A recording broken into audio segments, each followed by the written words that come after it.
Hello everyone, welcome back to my YouTube channel. My name is Spoiler Princess Noemi, and I am happy to present to you today my newest coloring requested by Vincent on the Chattering Magpie channel.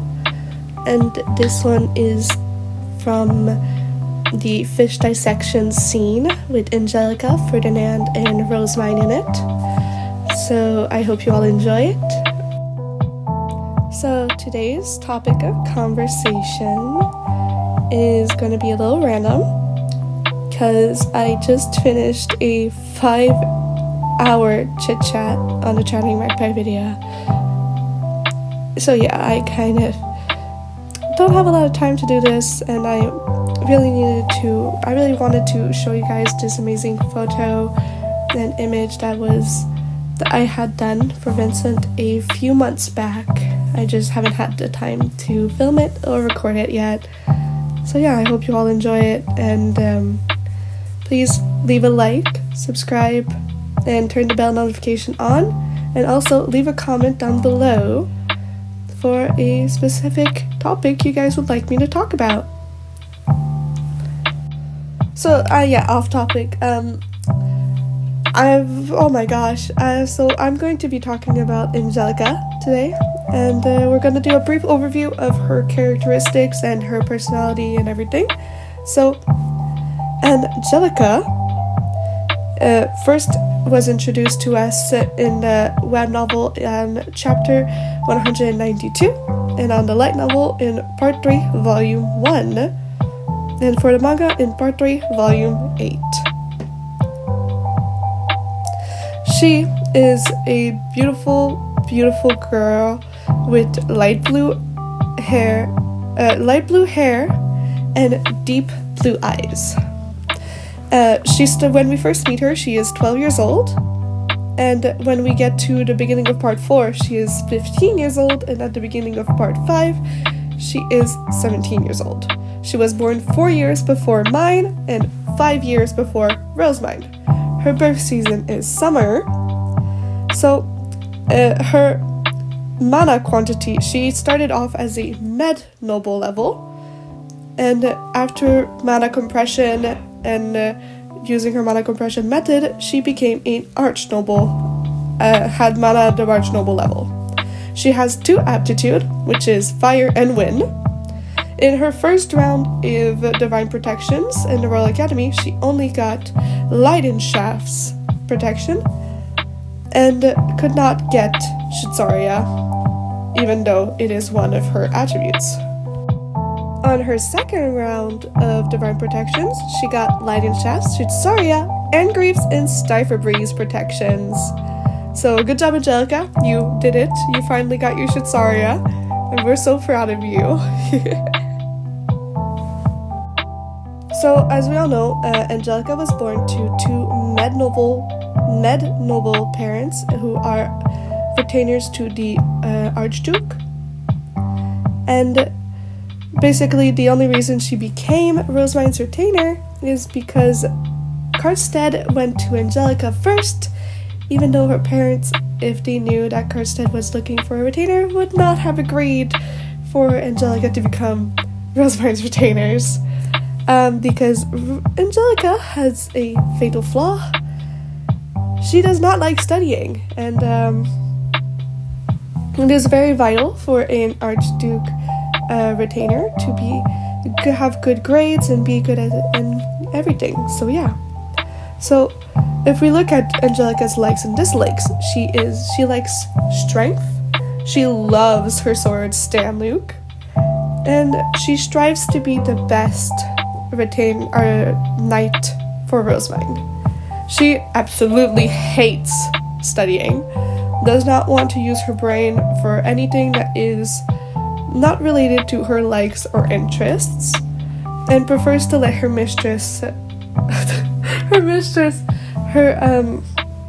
charge Rosemine to make decisions for her. So Angelica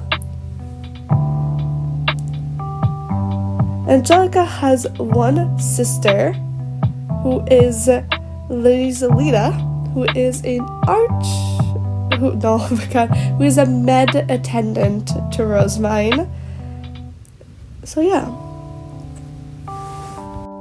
So let's talk a little bit more about Stenluke.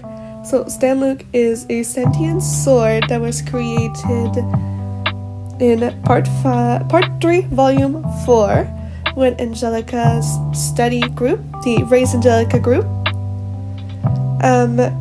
helped Angelica pass her classes, and basically Angelica, as a reward for passing her classes, asked for Rosemine to pour mana into her mana blade. And this caused Rosemine to create a sentient sword as Ferdinand placed his mana, and Rosemine thought that what Angelica needed most was someone to be able to think for her. So that's how Stenluke was created. It is very funny that Stenluke is basically created because of that. So Stenluke looks like a regular sword with a large face stone embroidered into its pommel. It is the size of a dagger when sheathed and grows to full size when drawn.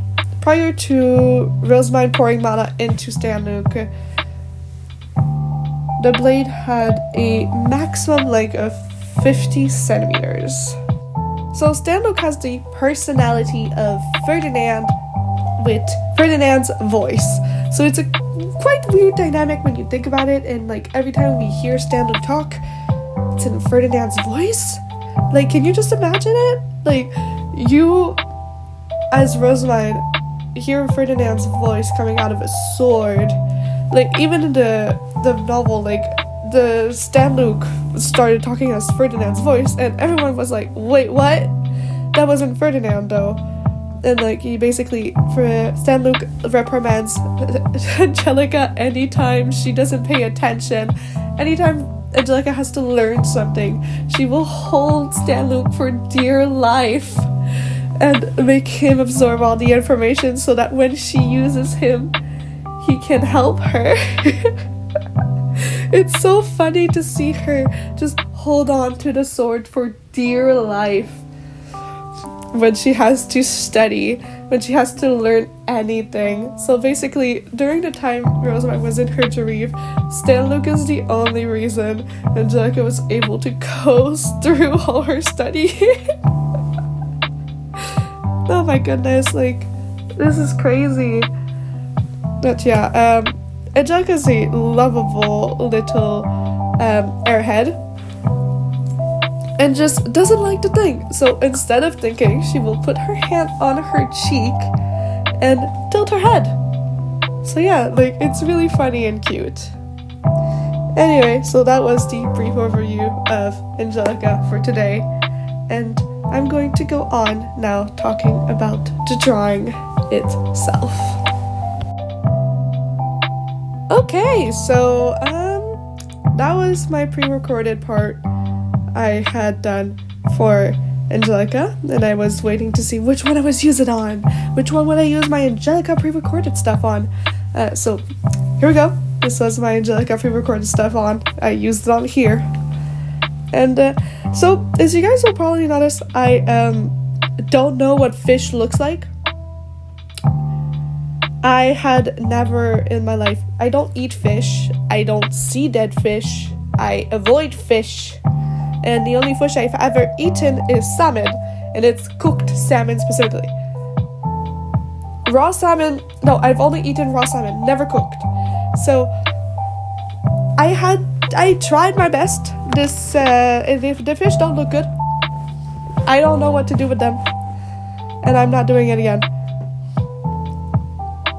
Yeah, so the salmon is the one reason why I hated doing this image is because of the fish. I hated doing the fish. The fish were the bane of my existence. And as you can see right now, I am trying to color shift the background into the perfect color that would make the fish look good while making Angelica and everyone look good around her.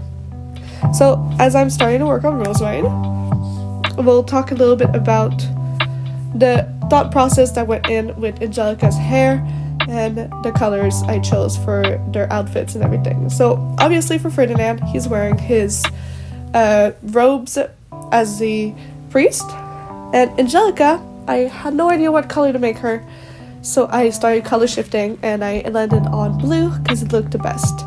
Now, as we all know, Angelica's hair and Ferdinand's robes are pretty close in color, so I had to make sure to clearly define the difference between Angelica's hair and the robes, because if I didn't, they would blend in together and it wouldn't have enough contrast to look interesting and good. So that was really, really important for me to make sure that the contrast was there and very apparent. So now you can see the process of me choosing the background for Behind Rosemine. How do I explain how I chose this? So every single color is from one specific color palette called Lilac Rose. It is a color palette I made myself, and it is every single color between pink and purple that had enough of a distinction between each to be considered its own color. So yeah, I used every single one of them because it was enough to do it. And then after that, I put purple in the background to make it nice and poppy. Now, as you guys can see, I had to erase some stuff to make the fish nice and everything. Okay, so my beautiful, joyful self, I forgot to continue recording the rest of this. So most of this actually was recorded like a month ago. Oh goodness, I forgot to finish the recording. So I am going to improvise the rest of this. So again, I have no idea what frick fish looks like, and as you guys can see, I am basically cleaning up all the edges to make it look crisp and clean. But yeah, no, this image was the bane of my existence. I want to say a big I don't like you, Vincent. You killed me here. I hate you. You caused me to be tortured. My fish. Then have to look at this image and look at the dead fish. So also for context, afterwards, people on the Discord group helped me finish this image because I abandoned halfway through, and they were like, okay, you can fix this up, you can fix this and that. And I was so annoyed at myself because I hated it for so long, and now it's finally looking good and everything. So this is pretty much the ending image. I was just checking, making sure all the edges are nice and clean, and welcome to my beautiful signature. So this is the finished image with our beautiful Angelica, Ferdinand, and Rosemine. As you guys can see, I really paid attention to really differentiate between Ferdinand and Angelica's hair, even though they are very similar in coloring, and Angelica and Ferdinand's robe. So I hope you all enjoyed and have an amazing rest of your day. Goodbye!